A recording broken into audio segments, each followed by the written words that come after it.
Hello नमस्कार साथियों, आप सभी का आपके अपने YouTube channel best education life पर एक बार पुनः स्वागत। साथियों, आज अपन आपके क्लास 10 का जो हिंदी विषय का अध्याय है संस्कृति, जो बद्दंत आनंद कौशल्यायान द्वारा लिखा गया, इसके बारे में हम विस्तार पूर्वक चर्चा करेंगे। तो शेखावाटी मिशन 100 के जो जितने भी इंपॉर्टेंट क्वेश्चन है इसमें उनको अपन यहाँ पर देखेंगे, जो आपके एग्जाम में यहाँ में से जो इस अध्याय में से क्वेश्चन आने वाले हैं, जो इसमें से हूबहू वहाँ पर आपको एग्जाम में देखने को मिलेंगे। तो आइए शुरुआत करते हैं आज की सेशन की, जिसमें वस्तुनिष्ठ क्वेश्चन है पहला कि संस्कृति पाठ के लेखक का नाम क्या है। तो इसमें आपने ऊपर देखा इसके लेखक है जो भद्दंत आनंद कौशल्यायन है, जो ऑप्शन ग है जो इसका राइट आंसर रहेगा। आगे दूसरा क्वेश्चन है कि संस्कृति पाठ में कौन से दो शब्द ऐसे हैं जो सबसे अधिक काम में आते हैं। तो असंस्कृति व असभ्यता, सभ्यता और संस्कृति, सुई और धागा, आग व वस्त्र। तो इसमें सभ्यता और संस्कृति है जो इसमें सर सबसे अधिक काम में आने वाले शब्द हैं। तो ऑप्शन ख है जो इसका राइट आंसर रहेगा। आगे है इसमें तीसरा क्वेश्चन कि शीतोष्ण से बचने के लिए मानव ने किसकी खोज की।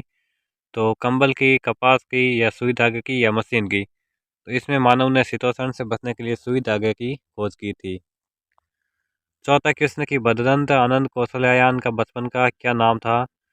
तो इनके बचपन का नाम बताना है, रामनाथ, या सूरदास, या हरनाम दास, या हरदासपुरी। तो इनके बचपन का नाम था हरनाम दास।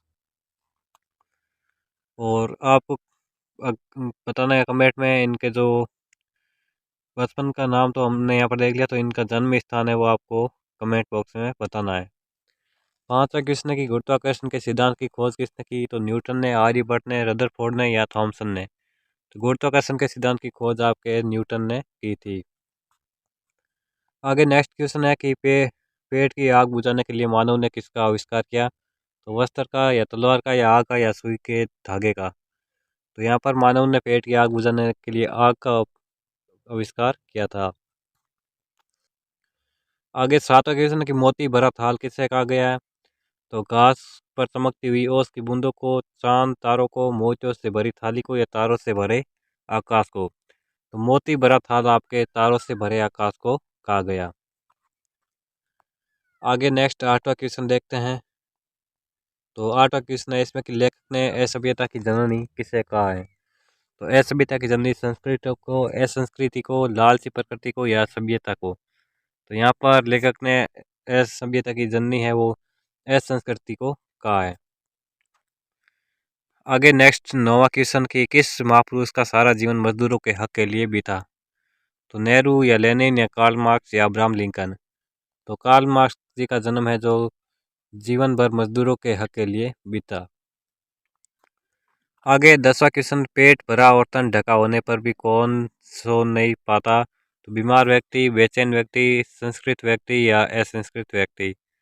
तो बीमार व्यक्ति है जो पेट भरे और तन ढके होने पर भी नहीं सो सकता।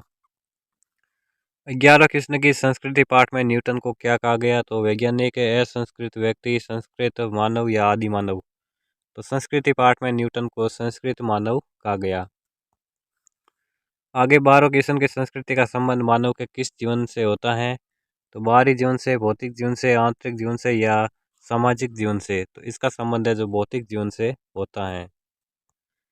13 क्वेश्चन की लेखक ने सभ्यता को किसका परिणाम बताया है। तो धर्म का, राजनीति का, या शिक्षा का, या संस्कृति का। तो लेखक ने सभ्यता को संस्कृति का परिणाम बताया है। आगे 14 क्वेश्चन है अपने पूर्वजों की खोज की गई वस्तु को अनायास प्राप्त करने वाला व्यक्ति क्या कहलाता है। तो सभ्य, असभ्य, संस्कृत, या असंस्कृत। तो वो मानव है आपके सभ्य कहलाता है। आगे है कि बद्दंत आनंद कौशल्यायन का जन्म कब और कहाँ हुआ। तो इसको आपको कमेंट में बताना, ये मैंने आपसे क्वेश्चन पूछा था। तो इसका आंसर आपको यहाँ पर दिख ही रहा होगा, तो क्या बताओगे आप। तो यहाँ पर मैं ही आपको बता देता हूँ कि इसका जो जन्म है अम्बाला पंजाब के स्वाना गांव के में सन 1905 में हुआ था। आगे आते हैं लघुतरात्मक क्वेश्चन, जिसमें पहला क्वेश्चन की संस्कृत पाठ में सर्वस्व त्याग के कौन से उदाहरण दिए गए हैं। तो सर्वस्व त्याग के यहाँ पर उदाहरण देखते हैं, जिसमें पहला है माता रोगी बच्चे की सारी रात गोद में लिए बैठी रहती हैं। तो माता रोगी बच्चे को सारी रात गोद में लिए बैठी रहती हैं। दूसरा है लेनिन डबल रोटी का टुकड़ा स्वयं ने खाकर दूसरों को खिलाता था। और कार्ल मार्क्स ने मजदूरों की खातिर जीवन भर कष्ट झेले। और सिद्धार्थ ने मानवता के हितार्थ में अपना सारा सुख त्याग दिया। तो ये थे आपके सर्वोच्च त्याग के उदाहरण जो हमने यहाँ पर देखे। दूसरा क्वेश्चन है कि संस्कृति और सभ्यता क्या है। तो संस्कृति एक है संस्कृत मनुष्य की वह योग्यता, प्रेरणा अथवा प्रकृति है जिसके बल पर वे किसी नए तथ्य का दर्शन करता है। इस संस्कृति के द्वारा समाज के लिए कल्याणकारी आविष्कार कर जाता है जो मनुष्य को सभ्य बनाने में सहायता करता है, और वही सभ्यता है। और तीसरा क्वेश्चन है कि न्यूटन से भी अधिक ज्ञान रखने वाले और उन्नत जीवन शैली अपनाने वाले को संस्कृत कहेंगे या सभ्य, और क्यों। तो न्यूटन से भी अधिक ज्ञान रखने वाले को उन्नत जीवन शैली अपनाने वाले व्यक्ति को सभ्य कहा जाएगा, क्योंकि ऐसा व्यक्ति न्यूटन द्वारा आविष्कार गुरुत्वाकर्षण के सिद्धांत के अलावा भले ही बहुत कुछ जाता हो, पर उनसे किसी नए तथ्य का आविष्कार नहीं किया जा सकता, बल्कि दूसरे के आविष्कारों का प्रयोग करते सभ्य बन गया है। आगे आते दीर्घ उत्तरात्मक क्वेश्चन, जिसमें पहला क्वेश्चन है कि संस्कृत पाठ का उद्देश्य या उनमें निहित संदेश का स्पष्ट भाव लिखिए। तो इसका मूल भाव लिखना है। इस अध्याय का मूल भाव ये है कि संस्कृत पाठ से स्पष्ट होता है कि ज्ञानी व बुद्धिमान लोगों द्वारा नए नए आविष्कार करने की प्रेरणा उसकी संस्कृति है, जिससे मानव का कल्याण होता है। इसी संस्कृति का परिणाम सभ्यता है। संस्कृति के संस्कृति के मूल में कल्याण की भावना समाई होती है, और मनुष्य को अपने कार्यों से कल्याण की भावना में कमी नहीं आने देनी चाहिए। मनुष्य का सदा यही प्रयास होना चाहिए कि उसकी सभ्यता असभ्यता न बननी चाहिए। तो ये मानव को अपना प्रयास रखना चाहिए। आगे पांचवा क्वेश्चन, लेखक भदंत आनंद कौशल्यान के व्यक्तित्व या कृतित्व पर प्रकाश डालिए। तो भदंत आनंद कौशल्यान का जन्म 1905 में पंजाब के अंबाला जिले के सोहाना गांव में हुआ। उनके बचपन का नाम हरनाम दास था। अन्य हिंदी सेवक कौशल्यान जी बौद्ध भिक्षु थे, और उन्होंने देश विदेश की काफ़ी यात्राएं की तथा बौद्ध धर्म के प्रचार प्रसार के लिए अपना सारा जीवन समर्पित कर दिया। वे गांधी जी के साथ लंबे समय तक साथ में रहे। सन 1988 में उनका निधन हो गया। भदंत कौशल्यान की 20 से अधिक पुस्तकें प्रकाशित हैं, जिनमें भिक्षु के पत्र, जो भूल ना सका, आह ऐसी दरिद्रता, बहानेबाजी, यदि बाबा ना होते, रेल का टिकट, कहाँ क्या देखा आदि प्रमुख है। और बौद्ध धर्म दर्शन से संबंधित अनेक ग्रंथ भी लिखे। तो ये इनका व्यक्तित्व और कृतित्व था। तो आपको तो 6 कवि याद रखने हैं और अपना पूरे अंक प्राप्त करने। 4 अंक का क्वेश्चन है जो आपको अथवा में देखने को मिलेगा। 16 नंबर का क्वेश्चन आएगा तो खंड दे शुरू होता है। शुरुआत में जो क्वेश्चन देखने को वो मिलेगा, जिसमें दोनों अथवा में रहेंगे, तो एक करोगे तो आपको 4 अंक मिल जाएंगे। तो छठा क्वेश्चन की बदंत आनंद कौशल्या ने आग और सुई धागे का उदाहरण देकर किन के अंतर को स्पष्ट किया है। तो लेखक ने आग और सुई धागे का उदाहरण देकर संस्कृति और सभ्यता के अंतर को स्पष्ट किया है। इन दोनों के आविष्कार करने की शक्ति अथवा मूल प्रेरणा को संस्कृति तथा आविष्कार को सभ्यता बताया गया है। आगे है कि निम्नलिखित गद्यांश को पढ़कर नीचे प्रश्नों के उत्तर दीजिए। तो गद्यांश ये इस प्रकार के, एक संस्कृत व्यक्ति किसी नई चीज़ की खोज करता है, किंतु उसकी संतान को वह अपने पूर्वज से अनायास प्राप्त हो जाती हैं। जिस व्यक्ति की बुद्धि ने अथवा उसके विवेक ने किसी भी नए तथ्य का दर्शन किया, वह व्यक्ति वास्तविक संस्कृत व्यक्ति है, और उसकी संतान जिसे अपने पूर्वज से वह वस्तु अनायास ही प्राप्त की गई, वह अपने पूर्वज की भांति सभी भले ही बन जाए, संस्कृत नहीं कहला सकता। तो इसमें पहला क्वेश्चन कि एक संस्कृत व्यक्ति किसकी खोज करता है। तो एक संस्कृत व्यक्ति नई चीज़ की खोज करता है।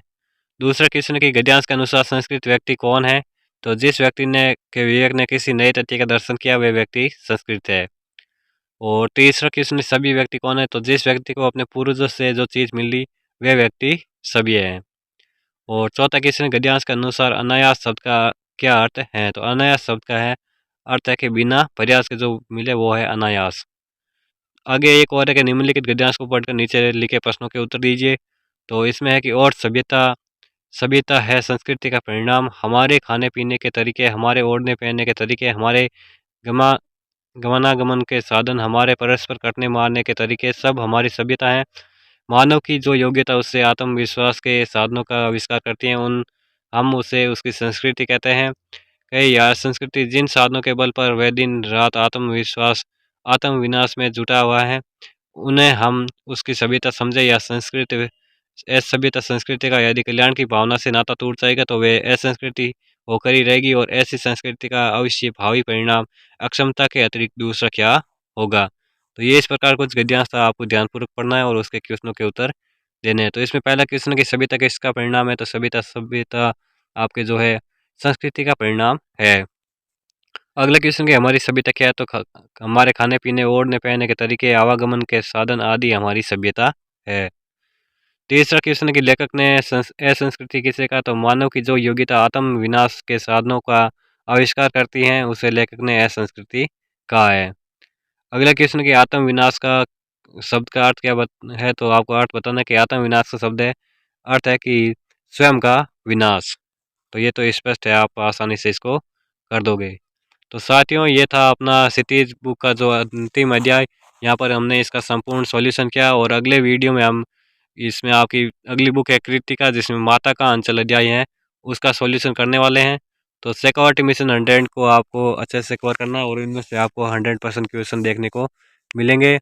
तो करते रहिए अपनी ज़ोरदार बेहतरीन तैयारी और जुड़े रहिएगा हमारे साथ अंत तक। हम ऐसे ही इस पीडीएफ को पूरा सोल्व करने वाले हैं। तो मिलते हैं अगले नेक्स्ट सेशन में, तब तक के लिए जय हिंद, जय भारत।